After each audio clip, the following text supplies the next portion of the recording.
Students, welcome to my class. आज हम लोग इकाई 2 परमाणु संरचना में परमाणु कक्षकों की आकृति, शेप ऑफ एटॉमिक ऑर्बिटल पढ़ने वाले हैं, जिसमें हमने एस, पी, डी और एफ जो 4 उपकोष देखे थे उनके बारे में, हम उनकी आकृति के बारे में, उनके शेप के बारे में आज हम लोग पढ़ने वाले हैं। ठीक है, तो चलिए स्टार्ट करते हैं। सबसे पहले जो पढ़ा था हमने उसके बारे में थोड़ा सा देख लेते हैं।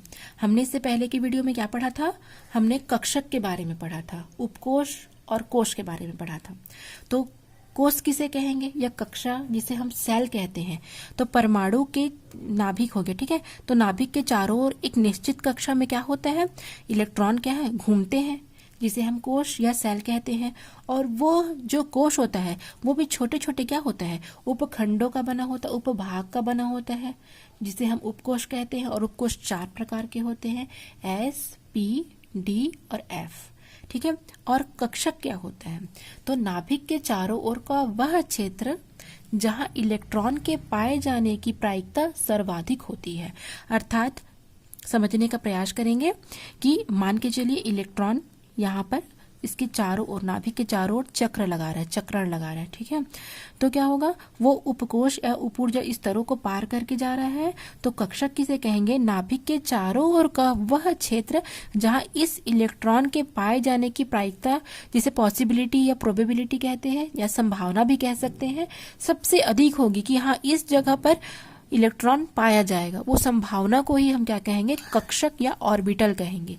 ठीक है, तो परमाणु की जो तरंग यांत्रिकी मॉडल है उसकी भी अवधारणा के आधार पर परमाणु कक्षकों की आकृति और उनका त्रिविम विन्यास को बताया गया है। ठीक है, और जो कि निम्न प्रकार से है। पहला देखेंगे हम एस कक्षक की आकृति। तो एस कक्षक क्या होते हैं? जो एस कक्षक होते हैं वो एस उपकोष में पाए जाते हैं। ठीक है, ये उपकोष है जो छोटे छोटे खंडों से मिलकर बना हुआ है। तो इस उपकोष में एस कक्षक पाए जाएंगे। और एस कक्षक क्या होते हैं? एस कक्षक के लिए द्विगंशी क्वांटम संख्या L बराबर 0 उस दिन हमने पढ़ रखा था, ये चीज आप लोग को ध्यान में होगा। ठीक है, एस, पी, डी और एफ। तो एस के क्या देखे थे, 0, L का 1, डी का 2 और इसका 3। तो ये चीज आपको हमेशा याद रखनी। ठीक है, ये कॉन्सेप्ट आपको हमेशा याद रखना है। तो एस की वैल्यू हम 0 रखे थे। तो एस के लिए द्विगंशी या एल का मान 0 होता है एवं एल बराबर 0 से हमको यह ज्ञात होता है कि एस कक्षक में केवल एक ही विन्यास पाया जाता है। एक ही विन्यास से मिलकर के ये एस कक्षक बना होता है। और वह विन्यास क्या होता है, गोलाकार और सममित, अर्थात एक समान होता है, सममित आकृति होती है। अर्थात जो एस कक्षक होता है वो नाभिक के चारों ओर इलेक्ट्रॉन के पाए जाने की संभावना सर्वाधिक होती है। ऐसा क्यों होता है? क्योंकि नाभिक से सबसे समीप कौन सी कक्षा होती है, एस कक्षक होते हैं। ठीक है, नाभिक के अधिकतम समीप होने के कारण नाभिक के पाए जाने की इलेक्ट्रॉन के पाए जाने की संभावना एस कक्षक में सर्वाधिक होती है। ज्यों-ज्यों मुख्य ऊर्जा स्तर बढ़ता जाता है त्यों-त्यों एस कक्षक की आकृति भी बढ़ते जाती है। अर्थात मुख्य ऊर्जा n बराबर 1 है तो वो क्या हो जाएगा, S 1s, और n बराबर 2 होने से क्या हो जाएगा, वो 2s हो जाएगा।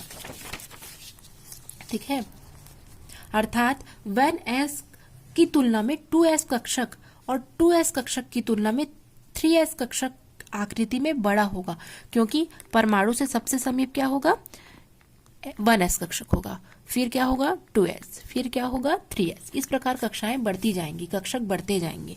ठीक है, जैसे 1s कक्षक के लिए n बराबर 1, 2s कक्षक के लिए n बराबर 2, इसी प्रकार से कक्षाएं बढ़ती जाएंगी। 3s, फिर 4s, फिर 5s, फिर 6s, इस प्रकार से बढ़ती जाएंगी। x, y और z तीनों अक्ष, क्योंकि हमको त्रिविम में इसका विन्यास देखना है। ठीक है, 3 डायमेंशन देखना है, अर्थात तीनों अंतरिक्ष में देखना है इसको। तो क्या हो जाएगा, इस प्रकार से इसका चित्र बनेगा। आप देख लीजिए चित्र को। 1s कक्षक की देखो आकृति 2s कक्षक की तुलना में छोटा है। क्यों? क्योंकि ये नाभिक से सबसे समीप का है। ठीक है, 3 अक्षक और ये गोलाकार होता है, सममित होता है। एक्स, वाई और जेड तीनों अक्ष को इसमें शो किया गया है। 2s कक्षक की आकृति 1s से बड़ी है, 3s की 2s से बड़ी होगी। इस प्रकार से वो चलते जाएगा। ठीक है, तो x, y और z कक्षक, और ये क्या होता है, गोलाकार आकृति। क्योंकि दूरी के साथ साथ प्रायिकता अर्थात पाए जाने की संभावना भी बढ़ती, जैसे जैसे दूरी बढ़ते जाएगा 1s 2s 3s वैसे वैसे क्या होगा, पाए जाने की संभावना भी बढ़ती जाएंगी, जिसके कारण क्या होगा बेटो, इलेक्ट्रॉन घनत्व बढ़ता है और फिर से इलेक्ट्रॉन मिलने की संभावना दोबारा बढ़ जाती है, जिसे हम 2s कक्षक कहेंगे। फिर 2s कक्षक से जैसे जैसे बढ़ेगा तो हम 3s कक्षक में जाएंगे। उसी प्रकार क्या होगा, इलेक्ट्रॉन बढ़ने की प्रायिकता बढ़ती जाएगी। और आकृति के आधार पर ही हम s को क्या कहते हैं, शार्प नाम दिया गया है। s का मतलब होता है शार्प। अब हम पढ़ेंगे पी कक्षक के बारे में, ठीक है, कि पी कक्षक की आकृति कैसी होती है। तो पी कक्षक की आकृति डंबल आकार की होती है, ठीक है, जिसे हम डमरू कहते हैं, या डम्बेल आकार के डम्बेल शेप्ड का पाया जाता है पी कक्षक। पी कक्षक जो संख्या होती है वो 3 होती है, ठीक है, 3 प्रकार की होती है, px, py और pz। क्योंकि x, y और z 3 एक्सिस में हमको देखना है, 3 डायमेंशन में देखना है, इस कारण से p कक्षक की संख्या 3 होती है, px, py और pz, जो क्रमशः x, y और z अक्ष के सापेक्ष व्यवस्थित किया जाता है। प्रत्येक कक्ष के मध्य के भाग में नो इलेक्ट्रॉन जोन होता है, जिसे हम नोडल तल कहते हैं, ठीक है। उसके बीच में क्या होता है, नोडल तल या नो इलेक्ट्रॉन जोन कहेंगे जिसे, जहां पर इलेक्ट्रॉन के पाए जाने की संभावना 0 होगी, ठीक है। और इस प्रकार से हम देख सकते हैं, यदि n बराबर 2 है, l बराबर 1 है, तो m के 3 मान होंगे, -l से +l तक, ठीक, -1 0 और +1। तो इस प्रकार से डायग्राम बना जाएगा px, py और pz, जहां पर इस प्रकार से इलेक्ट्रॉन भरे जाएंगे। इसके बाद मैं इलेक्ट्रॉन भरना सिखाऊंगी आप लोग को। इसके बाद का जो हमारा लेक्चर रहेगा उसमें इलेक्ट्रॉनिक विन्यास ज्ञात करेंगे और इलेक्ट्रॉन को किस प्रकार से हम भरते हैं कक्षकों में, उसके बारे में क्या करेंगे, जानकारी लेंगे। तो इस तरीके से इलेक्ट्रॉन को भरा जाता है, एक क्लॉकवाइज और एक एंटी क्लॉकवाइज, ठीक है, और 2 से ज्यादा इलेक्ट्रॉन नहीं भर सकते। प्रत्येक कक्षक में अधिकतम 2 इलेक्ट्रॉन ही भरे जाते हैं। तो px, py और pz, और इसकी वैल्यू होती है -1 0 और +1। तो आप इस वैल्यू को हमेशा याद रखेंगे, ठीक है, तब जाकर के आपसे ये बनेगा। इससे संबंधित न्यूमेरिकल आएंगे तो आपको याद रखना है कि p में 3 कक्षक होते हैं, px, py और pz, प्रत्येक में 2-2 इलेक्ट्रॉन भरे जाते हैं। इस प्रकार से कुछ 6 इलेक्ट्रॉन भरे जाएंगे, 1 2 3 4 5 6, टोटल 6 इलेक्ट्रॉन भरे जाएंगे, ठीक है। और इसका मान होता है -1 0 और +1। ये मान जो है px, py और pz, ये कक्षकों को दर्शाती है। ऊर्जा स्तर जैसे बढ़ते जाएगा इनका आकार भी बढ़ते जाएगा, परंतु संख्या और अभिविन्यास इसका समान रहेगा। अर्थात ऊर्जा स्तर के बढ़ने पर इनके आकार भी क्या होंगे, बढ़ते जाएंगे, ठीक है, लेकिन इनकी संख्या और अभिविन्यास नहीं बढ़ेंगे, वो समान रहेंगे। आप देख लीजिए कैसा इसका चित्र रहता है। एक्स एक्सिस पर इस प्रकार से डमरू आकार का रहता है, इसको नोडल तल बोलते हैं, ठीक है, इसको क्या बोलेंगे, नोडल तल। नो इलेक्ट्रॉन जोन जिसको हम कह सकते हैं, इलेक्ट्रॉन पाए जाने की संभावना 0 होती है, ठीक है, इलेक्ट्रॉन के पाए जाने की संभावना यहाँ पर 0 होती है। तो इसे क्या कहेंगे, डमरू शेप का बना है, आप देख रहे हैं। तो ये हो जाएगा एक्स एक्सिस में, ये वाई एक्सिस में और ये जेड एक्सिस में। अगर हम तीनों को मिलाकर करें तो इस प्रकार की रचना आपको देखने को मिलेंगी, ठीक है, क्योंकि 3 डायमेंशन है। तो आप जान लिए, आगे अगला चैप्टर जब उसका आएगा तो हमको इसी पर बेस्ट, ठीक है, संकरण या हाइब्रिडाइजेशन पढ़ना है, तो उसमें आपको इसकी बहुत जरूरत पड़ेगी। तो आप प्लीज इसे ध्यान से समझ लीजिए। ये डमरू के आकार का होता है और ये एक्स, वाई और जेड तीनों एक्सिस से बना होता है, क्योंकि पी कक्षक 3 प्रकार के होते हैं, पी एक्स और पी वाई और पी जेड प्रकार के, ठीक है। तो इस प्रकार से इसकी संरचना होती है। स्क्रीनशॉट ले सकते हैं आप।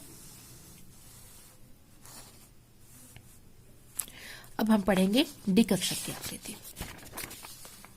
डी कक्षक कैसा होता है।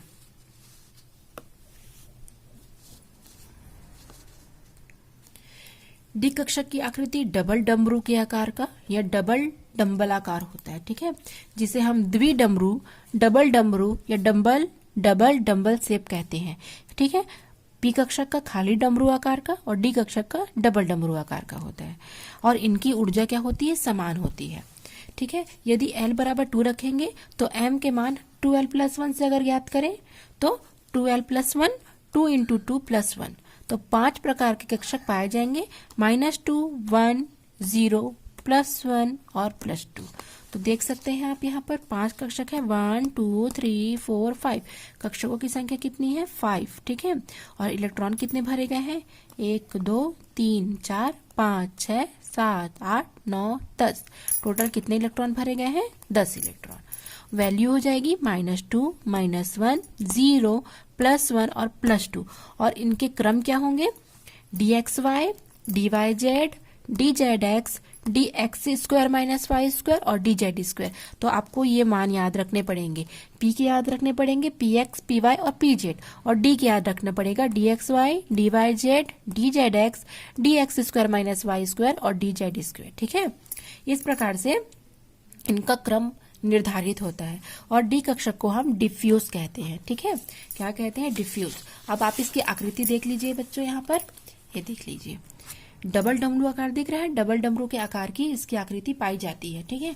तो dxy ये वाला है, ये dxy है, ये x y और z एक्सिस में, ये dxz, ये dyz, ये dx² -y² और ये dz²। इस प्रकार से इसकी आकृति पाई जाती है, ठीक है। 5 प्रकार की आकृति पाएगी क्योंकि 5 कक्षक होते हैं, और ये सारे नाम आपको याद करने पड़ेंगे, ठीक है। तो आप देख लीजिए।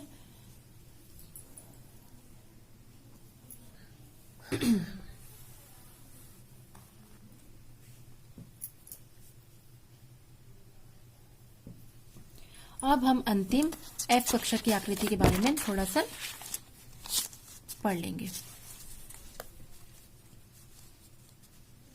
F कक्षक को हम फंडामेंटल कहते हैं, ठीक है।